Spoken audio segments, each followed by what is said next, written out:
Good evening, ladies and gents, and how's it going? Joining you from the commentary box, I'm Salim Haddad with Storm alongside me. Good evening, Storm. How are you doing?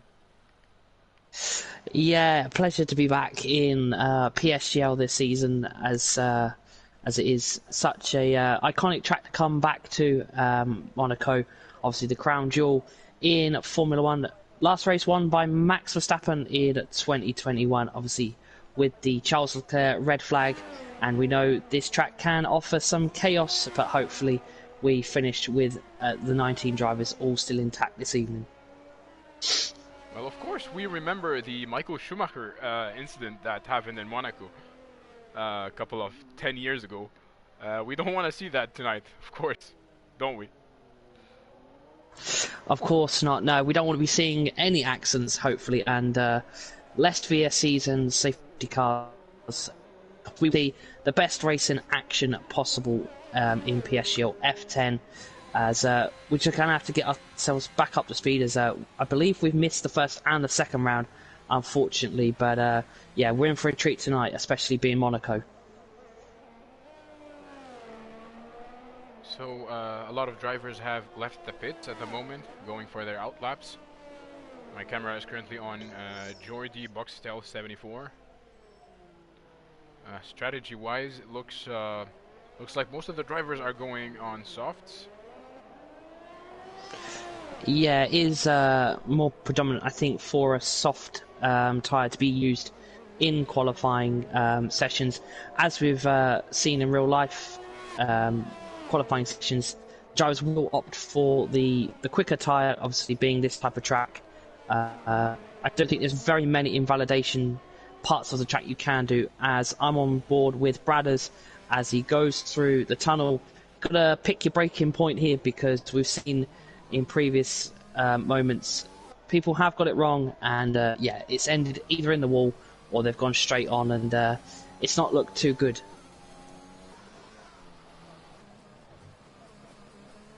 Well, Monaco is a very controversial circuit. A lot of people like it, a lot of people dislike it. For the most, it remains like an iconic thing, and a lot of people say that Monaco, that F1 needs Monaco and not the other way around. So, what are your thoughts? Would you rather see Monaco? Would you rather to keep Monaco on the calendar, or would you want to have it removed? From a real life perspective, I think 100%. I think everybody wants the Monaco Grand Prix on there. It's such an iconic track. The layout of it is, you know, challenge whole red flag, and he didn't even start that race, even though he got pole. But yeah, from a league racing perspective, I think everybody wants it off the calendar. If you like Monaco for league racing, then yeah, nah, it's not for me. For league racing, nah, but for real life, yeah, it's got to be on the calendar, I think. I would like to say that TRT Lars has just scored the fastest lap, and it's a 109.2. There was a yellow flag in Sector 1. There was some debris from a Red Bull. I'm not sure if that was him or his teammate, Mentos. I think it's from Mentos, probably. His front wing. Yeah. And also, we've got to take into account, obviously, there was tiers on PlayStation last season where obviously did F9 commentary, and a lot of these drivers have dropped from F9 to F10. So obviously, I know a few of them. Obviously, TRT Lars from last season, he was in F10 last season, but as the season progressed, he did get moved up to F9. The other ones from F9 is Pauldy, Pachuca, Colesbury, and I believe Mentos was up there. Mentos had a really poor season. He got one pole position, which was in France, and then I think he'll probably not want us to mention it, but it didn't go the way he planned. But yeah, as I'm on board with Bradders, and I think he completely forgets where the corners are, as I think he's trying to get back to the pits as quick as possible. And yeah, it's going to be definitely a long 39 laps if you're constantly changing wings. Well, so far, 13 drivers were able to set a lap time. The fastest lap time is currently set by Lars. It's a 109.2. And the slowest lap is a 112.1. So the other drivers are still... So 3 drivers have just left the pits. Now it's 4 drivers. I would like to say hello to the viewers watching us in the chats, and let us know in the chats where are you watching from, and I will read that for you. Yeah, and I think it may have been Lars, or it may have been Mentos. The quickest time that they have managed to set, obviously not tonight, it probably is in time trial, was an 8.8. So if anybody can dip into the 8s, I wouldn't be surprised. So we have Jay Carty currently going for a fast lap. While we will be on board with him, I will take a read at the chats, and we have people from, we have C. Lears from Belgium, we have Onshender from the Netherlands, and Brad is saying that Jordi Boxtel did an 8.1 in TT. 8.1. That's a very dangerous lap. Yeah, especially around this type of track. Yeah, no, as I'm on board with Snookster, I believe he's a reserve driver this season. He's invalidated, as he is running in the Alfa Romeo for this evening. So hopefully he can get them some points for both himself and the constructors as well. So yeah, it'll be interesting to see what the lap times are. As the highest medium runner at the moment, there's only a few on the mediums, 3 drivers on the medium compound tyre, which EVG Timo has set the fastest with a 19.8, so he's a little bit off Geordie there, but that is an impressive lap on the mediums.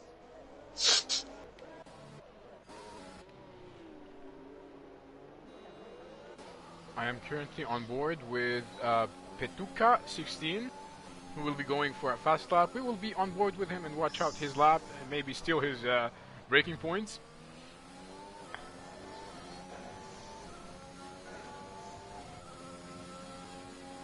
Yeah, as Pachuca has invalidated. I don't know if that's commentator's curse, but yeah, quite interesting fact for Pachuca last season. He was the only driver in PSGL F9 to go from pole position to a race win, which was done in China. So yeah, that's quite impressive from that season, last season, as he was the only driver to do it. So yeah, he's got the pace, but you know, he's got to put the marker down, because last season at the end he did start to drop off a little bit with his results. But new season, new teammate, and hopefully he can get some points on the board. Well, I'm getting a lot of phrases from the VRS boys. Thank you, boys. Yeah, we do get a lot of fans in the chat from different teams, as you know, some of these drivers are represented by esports teams, of course. So we do get a lot of their, you know, teammates from their team, yeah, obviously in the chat. But yeah, I'm gonna run on board with Pachuca in the Aston Martin as he goes for another lap. As he goes up into turn 1, I believe that, yeah, that is turn 1. Yep. And then I'm not quite sure what the rest of the corners are, because there's little kinks. So we're gonna have to try and judge which part of the track it is. I would like to point out that he started out his lap with only 50% on ERS. Well, this track doesn't really need, or doesn't really rely on ERS the whole time, but it might affect his lap, I believe. And yeah, as Jordi just set the fastest lap time, and it's a 19.001. Agent 001. Yeah, he's not 007, 001. Yeah, it's quite. Oh, it's got 8.9. Wow, he just invalidated his lap time. Petuka and Lars. Wow, it's a 108.9. So I'm sure Petuka is having a lot of bad words in his mind right now. He had the purple sector 2, but unfortunately, that purple turned red within a simple magic trick. Yeah, just looking at the chat as well, people asking when signups are for the PlayStation. Unfortunately, PSGL's PlayStation signups are closed for the moment. They probably will open mid-season. I don't know when that will be. That'll be up to PSGL management when they decide to open them. Unfortunately, we don't have the correct dates or whenever they're going to do it. It's just normally when they kind of need drivers as such. So if you do join the PSGL Discord, which you can find on their Twitter, then I'm sure you'll find out all the information you need in the Discord. Or if you're already in the Discord, I'm sure you can ask one of the management team there. Wow, I'm currently on board with Paudi. He just got a purple sector 2. He had a Ferrari blocking his way. Now going into the DRS zone, enabling DRS across the finish line. And it's only a 110.9, so he lost a lot of time in sector 3. He had purple sector 2 though. That's impressive, but not impressive enough. Yeah, as it seems sector 1... Oh, that's just cars going slow. Time Razine was in F9 last season. Unfortunately, he did leave midway through the season, but it's nice to see him back as well. He did have a few internet connection issues last season, but he actually got the first race win last season in Bahrain in F9, so he's got a point to prove, I think, with him coming in, especially being maybe one of the faster ones. But yeah, still 6 minutes left on the clock. Anything can happen, especially at Monaco. Well, we still have 2 drivers who have not set any lap times yet. We are talking about Ahern 10, who is still driving slow. He has a 100% ERS, so I assume this is his out lap. And we have Ginu, who is still in the pits. Well, he should move a muscle if he wants to improve his lap time. Yeah, of course. But he may be looking at just one lap. It is very hard to overtake in Monaco, as we've seen before. And yeah, I think he might want to go out now and try and maybe get 2 laps, just in case he does invalidate the first one. But yeah, it's looking very nice and tasty at the top there, as we get to the final, I believe, 5 minutes left on the clock. As Ahern going into sector 2 at the moment in his Haas. Speaking of Haas, well, in real life Formula 1, the Haas was the first car to release their livery. What are your thoughts on this livery? Anything in mind? Wow. Well, it's a carbon copy, really, isn't it? I think it could be, to be honest, I think they need to get rid of the white. I think the white doesn't suit the Haas. I think if they went back to the black, the one they originally had, I think it was, the black and before yellow? they went to Rich Energy. Yeah, I think it was. Yeah. Yeah, that one was gorgeous. Before. Yeah, I think it annoys me when you see teams like Red Bull or that will pick the same livery every year. When they had that really nice black and white one for testing, why can't they use that? Think outside the box, but unfortunately, we're not the livery designers for these F1 cars. Yeah, I agree. One of the most gorgeous testing liveries I've seen is the 2019 Renault, the black one. It was so good. Yeah, I know one. So yeah, gorgeous. I think that was just before they went to Alpine, I think. Exactly, yes. I believe, yeah. I must admit, the Aston Martin's not bad in green, but they are changing that now. One of, I think it's BWT that left, because obviously Aston Martin lost their team principal, didn't they? So they lost a sponsor. So they and now Aston Martin have the most, yeah. Oh. I think they're going back to, yeah. Ahern just hit the that's, wall and just invalidated. That's not good for the Williams driver. But no, I think Aston Martin will go green and yellow, I think, which is the Aston Martin touring car, which is in GT4, I believe. So we'll be removing the pink off the car as well, which I know a lot of people will be relieved to see that removed.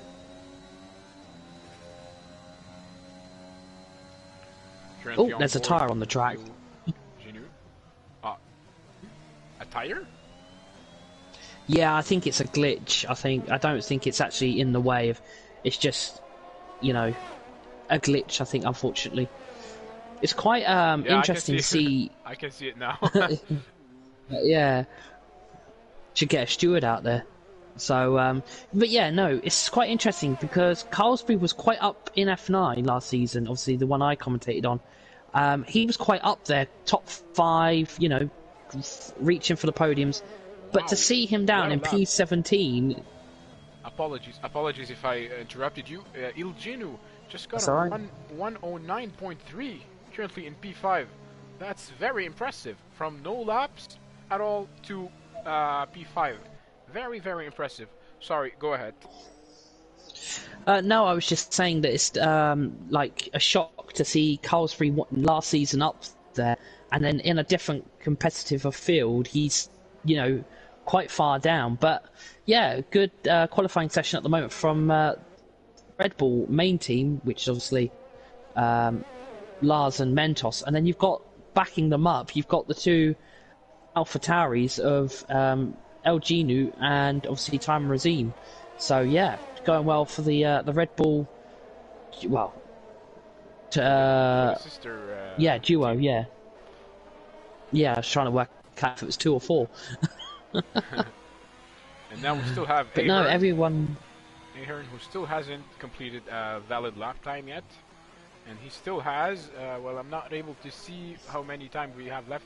He still has 1 1 minute. minute. 1 minute. He's now going to cross the line for his final lap in the Haas Wow! as Geordie sets the Goodness. fastest lap. It's a 108.8, a tenth faster than Lars.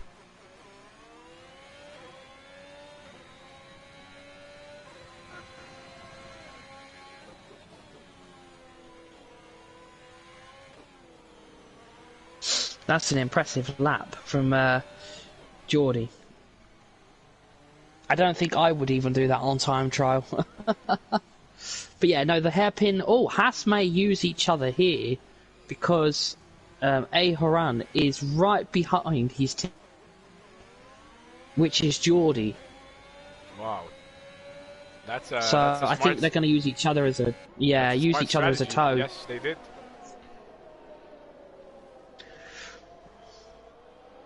Well, speaking of time trials, you said that you wouldn't even get this lap time. Personally, No. I'm not very good at Formula One games, but surprisingly, I'm fast in Gran Turismo and in Assetto Corsa. Like, I prefer the GT3 category if I wanna Yeah. drive. And this is Yeah. Ahern. Will be crossing the finish line, and it's gonna be only a 110.9 on his mediums. So now we are Yeah, that waiting is on the mediums. So for the other drivers to finish their lap times. Cross the finish line. yeah, it is. He's the only medium runner really. That's well, there is one more, but yeah, I think if he'd have gone on to the softs, he would have gone a little bit faster. But Timo is still on his lap, so is Bradders. So where is right? Timo has invalidated. Invalidated lap. Yeah, So we he's still in the have pits. So Timur Azim, and so he's the only runner at the moment. yeah, but what a top 3: a Haas and 2 Red Bulls. So the Bulls are going to be charging right directly at that Haas.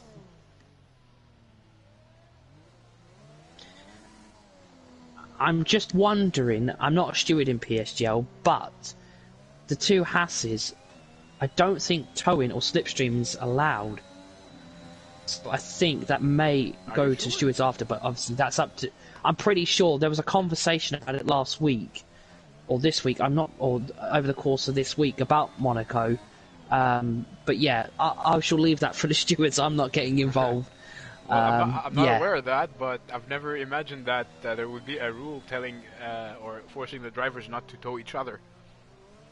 I know slipstreaming is not allowed because it's gained as an unfair advantage. Okay. I know that. I don't know about towing. So that's it for today's qualifying session. We will have the drivers will have now Jeff shouting to their ears, telling them no heroics at Saint-Denis. And the results, Yeah. the results of today's qualifiers, we have in P1 Jordi Buxtel with a 108.8. In P2 Mentos in third place, Lars, Timo fourth, Ilginu 5th, Taimur Azim in 6th, in 7th place Bradders, in 8th Snooksters, in 9th BR4JK, in 10th Petuka. Would you please carry on? Yeah, if I can get my game to go down quick enough. So in P11 we've got Jay Carty. In P12 the Taco, I believe, or Taco, I believe that's how you pronounce it. In 13th we've got In Rizzle, P14 Hecht, P15 A Horan, and I didn't catch the last one as my game has gone to the next screen.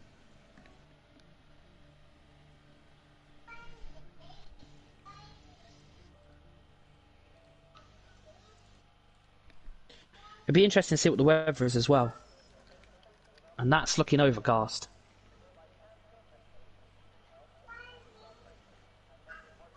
So now we're gonna have a lap of it's gonna be the first warm-up lap. So ladies and gents, in the chats, you have now enough time to grab your. It's gonna be very exciting. We might have a lot of crashes.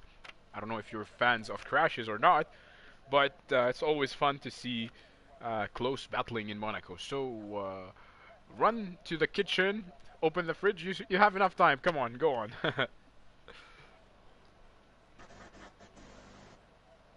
Yeah, just reading a lot of the chat from the F10 drivers. Apparently, they want to find out the Red Bull drivers have been eaten, as they're quite quick.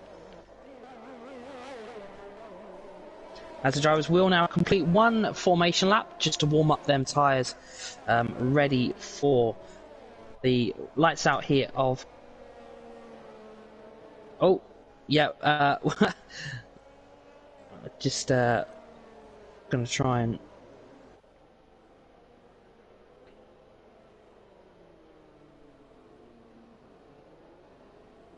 Just so you know, so we'll deal with it after. Oh, I missed that one. Apologies. It's all right. It's your first time. Don't worry, we've all made mistakes. Yeah. So 39 laps here of the Monaco Grand Prix, iconic track, the crown jewel, some might say. That's leading us around. Don't worry, your TV screen isn't deceiving you. There is a Haas leading